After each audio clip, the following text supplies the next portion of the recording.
ഒന്നാമത്തെ ചോദ്യം, ഒന്നാം സ്വാതന്ത്ര്യ സമരം പൊട്ടിപ്പുറപ്പെട്ടതെവിടെ?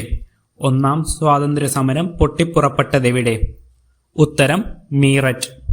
രണ്ടാമത്തെ ചോദ്യം, ഇന്ത്യൻ നാഷണൽ കോൺഗ്രസ് സ്ഥാപിതമായതെന്ന്?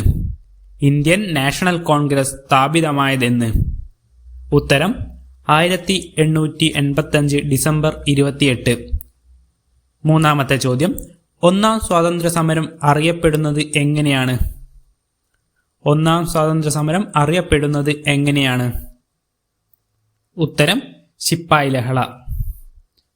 നാലാമത്തെ ചോദ്യം, ലാൽ പാൽ ബാൽ എന്നിങ്ങനെ അറിയപ്പെടുന്നതാര്? ലാൽ പാൽ ബാൽ എന്നിങ്ങനെ അറിയപ്പെടുന്നതാര്? ഉത്തരം ലാലാ ലജ്പത് റായ്, ബിപിൻ ചന്ദ്രപാൽ, ബാൽ ഗംഗാധര തിലക്.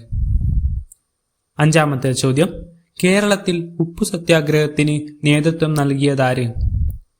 കേരളത്തിൽ ഉപ്പു സത്യാഗ്രഹത്തിന് നേതൃത്വം നൽകിയതാര്? ഉത്തരം കെ കേളപ്പൻ. ആറാമത്തെ ചോദ്യം, വാഗൺ ട്രാജഡി നടന്നതെന്ന്? വാഗൺ ട്രാജഡി നടന്നതെന്ന്? ഉത്തരം 1921 നവംബർ 10. ഏഴാമത്തെ ചോദ്യം, ദണ്ഡിയാത്ര ആരംഭിച്ചത് എവിടെ നിന്നാണ്? ദണ്ഡിയാത്ര ആരംഭിച്ചത് എവിടെ നിന്നാണ്? ഉത്തരം സബർമതി ആശ്രമത്തിൽ നിന്ന്.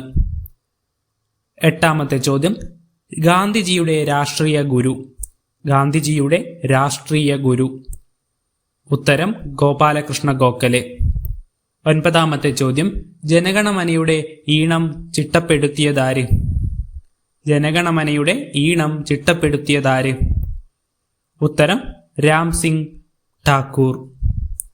പത്താമത്തെ ചോദ്യം, വൈഷ്ണവ ജനതോ തേനെ കഹിയ എന്ന ഗാനം എഴുതിയതാര്? വൈഷ്ണവ ജനതോ തേനെ കഹിയ എന്ന ഗാനം എഴുതിയതാര്? ഉത്തരം നരസിംഹ മേത്ത. 11ാമത്തെ ചോദ്യം, ക്വിറ്റ് ഇന്ത്യ ദിനം? ക്വിറ്റ് ഇന്ത്യ ദിനം? ഉത്തരം ആഗസ്റ്റ് 9. 12ാമത്തെ ചോദ്യം, ക്വിറ്റ് ഇന്ത്യ സമരം നടന്ന വർഷം? ക്വിറ്റ് ഇന്ത്യ സമരം നടന്ന വർഷം? ഉത്തരം 1942. 13ാമത്തെ ചോദ്യം, ക്വിറ്റ് ഇന്ത്യ സമരകാലത്ത് ഗാന്ധിജി നൽകിയ ആഹ്വാനം? ക്വിറ്റ് ഇന്ത്യ സമരകാലത്ത് ഗാന്ധിജി നൽകിയ ആഹ്വാനം? ഉത്തരം പ്രവർത്തിക്കുക അല്ലെങ്കിൽ മരിക്കുക. 14ാമത്തെ ചോദ്യം, വരിക വരിക സഹചരെ എന്ന ഗാനം രചിച്ചതാര്? വരിക വരിക സഹചരെ എന്ന ഗാനം രചിച്ചതാര്? ഉത്തരം അംശി നാരായണ പിള്ള. 15ാമത്തെ ചോദ്യം, റൗലറ്റ് ആക്ട് പാസാക്കിയ വർഷം? റൗലറ്റ് ആക്ട് പാസാക്കിയ വർഷം?